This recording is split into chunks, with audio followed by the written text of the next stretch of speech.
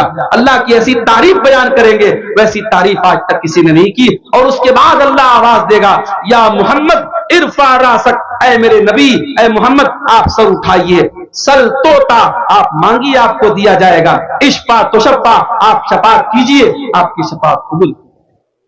مگر نوٹ کر لو میری بات، قیامت کے دن نبی کی سفارش اور نبی کی شفاعت کسی مشرک کو نصیب نہیں ہوگی، کسی بدعتی کو نصیب نہیں ہوگی، کسی لال کالے پیلے دھاگے پر اپنا بھروسہ کرنے والے کو، اور کسی قبر پر اور کسی مورتی پر اور کسی پیڑ پر سجدہ کرنے والے کو نصیب نہیں ہوگی. قیامت کے دن اگر اللہ کے نبی کی شفاعت نصیب ہوگی تو توحید والوں کو نصیب ہوگی. اسی لیے اللہ کے نبی فرماتے ہیں، بخاری اور مسلم کی روایت ہے کہ ہر نبی کو اللہ تعالیٰ نے ایک دعا ایسی دی جس کے قبول کرنے کی اللہ نے گارنٹی لے لی، اور ہر نبی نے اپنی اس دعا کو دنیا میں مانگ لیا. لیکن میں نے اپنی دعا کو سنبھال کے رکھا ہے، اور میں وہ دعا کس کے لیے سنبھال کے میں نے رکھا ہے؟ شفاعتن لامتی، میں قیامت کے دن اپنی امت کے لیے شفاعت کروں گا. وہی نائلۃ انشاءاللہ من مات لا یشرک باللہ شیئا، اور قیامت کے دن میں اس کے لیے سفارش کروں گا جو توحید پر مرا ہوگا، جو لا الہ الا اللہ پر مرا ہوگا، جس کا خاتمہ توحید پر ہوگا. میرے پیارے بھائیوں، جس انسان کی توحید صحیح نہ ہو، جس انسان کا عقیدہ صحیح نہ ہو، جو انسان شرک کر کے دنیا سے جائے گا، اس کو قیامت کے دن رسول کی شفاعت بھی نصیب نہیں. اور آگے بڑھیے، اس نبی کا مقام یہ ہے، اس نبی کی شان یہ کہ اللہ قرآن میں کہتا ہے وَمَا أَرْسَلْنَاكَ إِلَّا رَحْمَةً لِّلْعَالَمِينَ، اے نبی ہم نے آپ کو ساری کائنات کے لیے رحمت بنا کر کے بھیجا. اس نبی کی شان یہ کہ وہ دشمنوں کے لیے بھی رحمت بن کر کے آئے، اپنوں کے لیے بھی رحمت بن کر کے آئے، مسلمانوں کے لیے بھی رحمت بن کر کے آئے، غیر مسلموں کے لیے بھی رحمت بن کر کے آئے. وہ نبی جانوروں کے لیے بھی رحمت بن کر کے آئے. جانوروں کو بھی تکلیف پہنچانے کا آپ نے حکم نہیں دیا. ایک عورت نے بلی کو پکڑا اور بلی کو تڑپا تڑپا کے بھوکا پیاسا رکھا، بلی مر گئی. اللہ کے نبی فرماتے ہیں وہ عورت جہنم میں جائے گی. اس نے ایک بلی کو، ایک بے زبان جانور کو تڑپا تڑپا کر کے مار دیا. اور ایک ویشیا عورت، ایک بچلن عورت، اس نے کنویں سے پانی نکالا اور ایک پیاسے کتے کو جو پیاس سے تڑپ رہا تھا اپنے موزے سے پانی نکال کر کے کتے کو پلایا. اللہ کے نبی فرماتے اس ویشیا عورت کا یہ عمل اللہ تعالیٰ نے قبول کر کے اس کی بخشش کر دی. ایک کتے کو، ایک جانور کو پانی پلانے کی وجہ سے اللہ تعالیٰ نے اس کی مغفرت کر دی. جانوروں کے لیے بھی آپ رحمت بن کر کے آئے.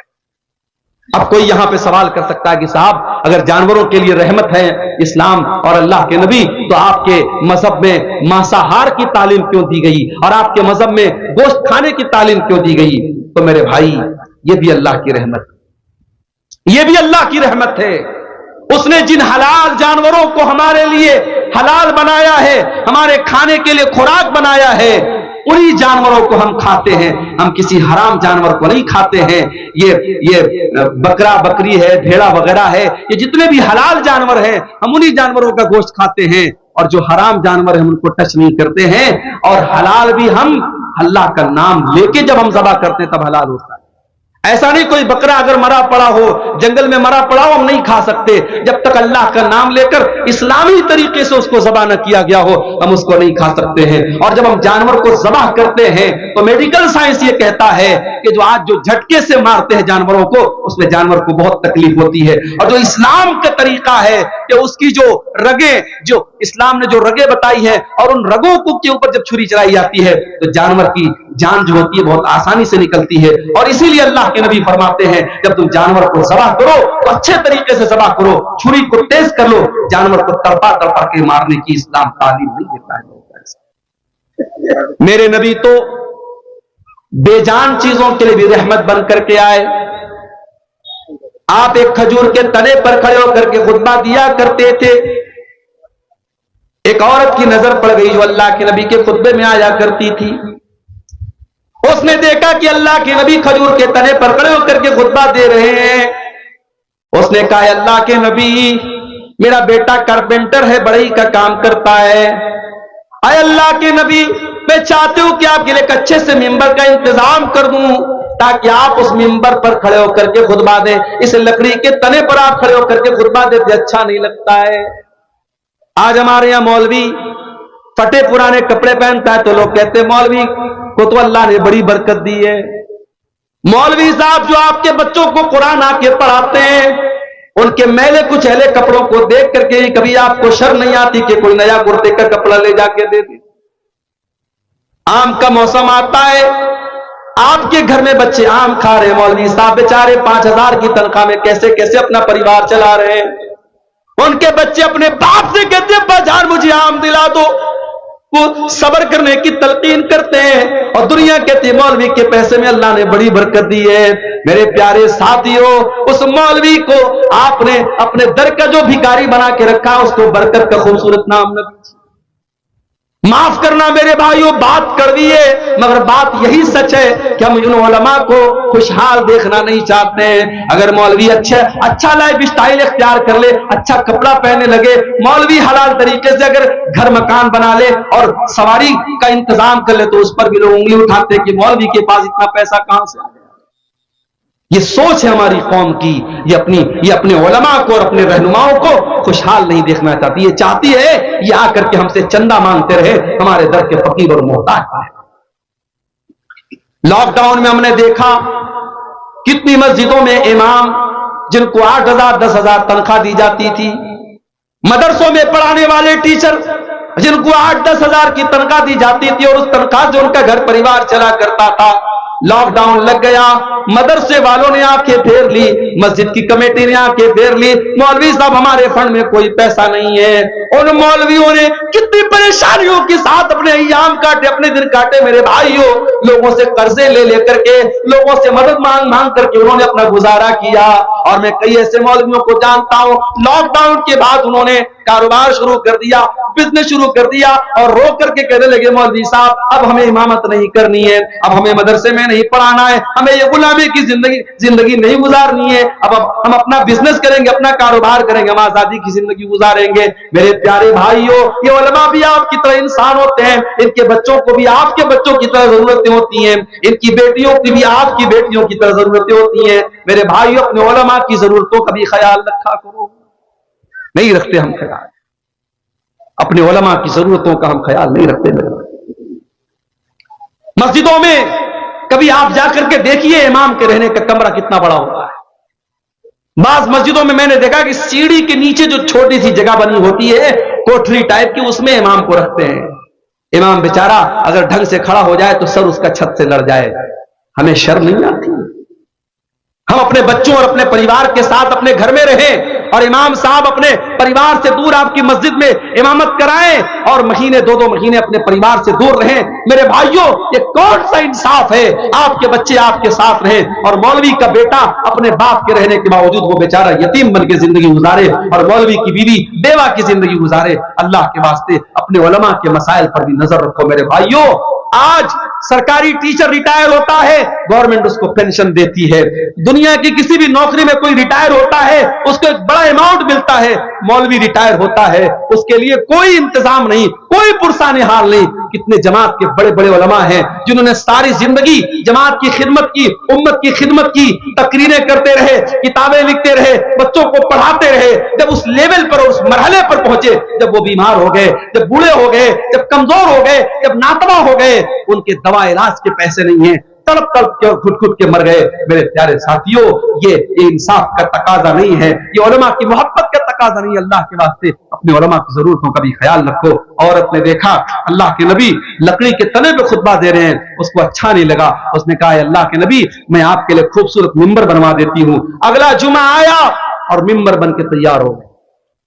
اگلے جمعہ میں بہترین ممبر بن کے آ گیا, اور اللہ کے پیارے نبی جب خطبہ دینے کے لیے ممبر پہ چڑھتے ہیں تو لکڑی کے تنے سے رونے کی آواز آنے لگتی. لکڑی کے تنے کو آپ نے سائڈ میں ڈال دیا, کنارے ڈال دیا, لکڑی کے تنے سے رونے کی آواز آنے لگی. صحابہ کرام حیران ہو گئے کہ لکڑی کا تنا کیسے رو رہا ہے, اس سے رونے کی کیسے آواز آ رہی ہے.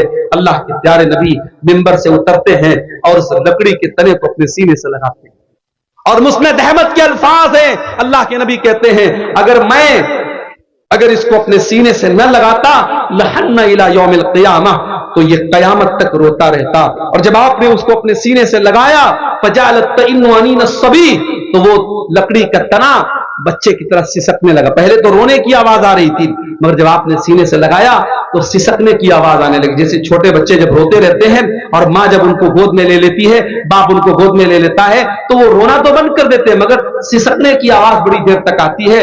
لکڑی کے تنے سے سسکنے کی آواز آ رہی تھی. اللہ کے نبی نے فرمایا انہا تبکی علی ما کانت تسمع من الذکر, اس لکڑی کے تنے پر کھڑے ہو کر کے میں خطبہ دیتا تھا اور قرآن اور حدیث کی باتیں بیان کرتا تھا, اس لیے یہ لکڑی کا تنا جب آج میں نے اس کو چھوڑ کے جب میں منبر پہ کھڑا ہو گیا تو یہ رونے لگا.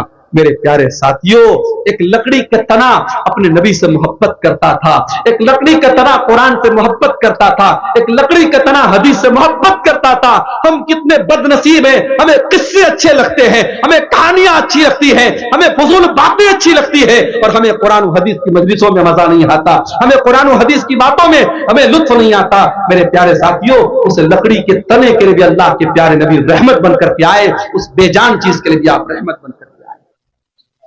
ہم تو اس نبی کا کلمہ پڑھنے والے ہیں میرے بھائی, وہ نبی جن کی شان اور جن کا مقام یہ ہے میرے پیارے سے. اس نبی کی عظمت کو پہچانو. آج دنیا اس نبی کو گالیاں دے رہی ہے. فیس بک اٹھاؤ, اس نبی کے بارے میں کتنے گندے گندے جملے لوگ استعمال کرتے ہیں, اور ہمارا نوجوان یہ بیچارہ نشے میں ڈوبا ہوا ہے, یہ سوشل میڈیا پر لڑکیوں سے چیٹنگ میں لگا ہے, اور ہماری قوم کی بیٹیاں یہ فیس بک اور انسٹاگرام پر اپنی بے پردگی اور بے حیائی کا اظہار کر رہی ہیں. ارے تمہارے ایمان کی غیرت کہاں مر گئی, تمہارے نبی کی محبت کہاں مر گئی؟ اگر تمہیں اپنے نبی سے پیار ہوتا, اپنے نبی سے محبت ہوتی, تو تم سوشل میڈیا پر یہ جو طوفان بدتمیزی مچایا جا رہا ہے, تمہارے نبی کے اوپر جو یہ کیچڑ اچھالے جا رہے, تم علم حاصل کرتے, تم انگلش سیکھتے, تم قرآن پڑھتے, تم نبی کی سیرت پڑھتے اور ان لوگوں کا منہ توڑ جواب دیتے. مولانا ثناء اللہ امرتسری رحمۃ اللہ علیہ, اللہ ان کی قبر کو نور سے بھر دے, ان کے دور میں ایک آریہ سماجی نے کتاب لکھی, اللہ کے نبی پر بڑے گندے گندے حملے کیے, بڑے گندی گندی باتیں لکھی, اور کتاب کا نام رکھا رنگیلا رسول. رنگیلا رسول کے نام سے کتاب لکھی. آج بھی انٹرنیٹ پر وہ کتاب موجود ہے ہندی زبان میں, مگر مولانا ثناء اللہ امرتسری کبھی موقع چوکتے نہیں تھے. اسلام پر جب بھی کوئی حملہ ہوتا تھا اور نبی کی شان پر جب کوئی حملہ ہوتا تھا, مولانا ثناء اللہ امرتسری فوراً اس کا جواب دیتے تھے. شمشیر بے نیام تھے وہ, انہوں نے مقدس رسول کے نام سے کتاب لکھی. میرے پیارے ساتھیوں, آج کبھی اپنے دلوں کو ٹٹولو اور اپنے گریبانوں میں جھانکو کہ آج اسلام سے محبت کا ہم نام لیتے ہیں, اسلام کا ڈیفنس کرنے کے لیے ہم کتنے تیار ہیں. میرے پیارے ساتھیوں, اگر نبی سے محبت ہے تو نبی کا ڈیفنس بھی کیا کرو, نبی کا دفاع بھی کیا کرو, نبی کی سیرت کو دنیا کے سامنے بیان بھی کیا کرو. رمضان کا مہینہ آگے آ رہا ہے, اور ہم اور آپ, اللہ نے ہمیں یہ موقع دیا ہے, ہماری زندگی میں ایک اور رمضان آ رہا ہے. پچھلے رمضان میں آپ کو یاد ہوگا, آپ کے اسی گاؤں میں بہت سارے لوگ رمضان میں آپ کے ساتھ روزہ رکھتے تھے, مسجد میں تراویح کی نماز پڑھتے تھے, آپ کے ساتھ افطار کرتے تھے, آپ کے ساتھ سحری کرتے تھے, مگر آج وہ ہمارے بیچ میں نہیں ہے. اللہ کو پیارے ہو چکے ہیں, انتقال ہو چکا ان کا, اللہ کے پاس چلے گئے, مگر ہم ابھی زندہ ہیں, ہم اور آپ زندہ ہیں, اور اللہ تعالی ہمیں ایک اور رمضان دے رہا ہے. یہ بڑا اچھا موقع ہے میرے بھائی کہ اپنے حالات کو ہم سدھار لیں, اپنی کمیوں کو ٹٹول لیں. جو شرابی کہتا ہے کہ شراب نہیں چھوٹ رہی ہے, میں دعوے کے ساتھ کہتا ہوں سچے دل سے, اگر وہ صرف رمضان میں یہ طے کر لے کہ شراب کو ہاتھ نہیں لگاؤں, سچے دل سے اللہ سے تڑپ تڑپ کے دعا کرے کہ اللہ اس گندگی سے مجھے بچا لے, اگر وہ رمضان کی پہلی تاریخ سے رمضان کی آخری تاریخ تک شراب کو ہاتھ نہ لگائے, اگر اس کی توبہ سچی ہے, اس کی نیت سچی ہے, اس کے دل کا ارادہ پکا ہے, انشاءاللہ رمضان کے بعد بھی وہ شراب کو ہاتھ نہیں لگائے. جو لوگ سال بھر نماز نہیں پڑھتے, آئیے رمضان آپ کو موقع دے رہا ہے. اللہ کے نبی نے بد دعا کی اس انسان کے لیے جو رمضان کا مہینہ پائے اور اپنی بخشش نہ کروا سکے. میرے بھائیوں, رمضان کوئی معمولی مہینہ نہیں ہے, رمضان ہمیں چینج کر دیتا ہے.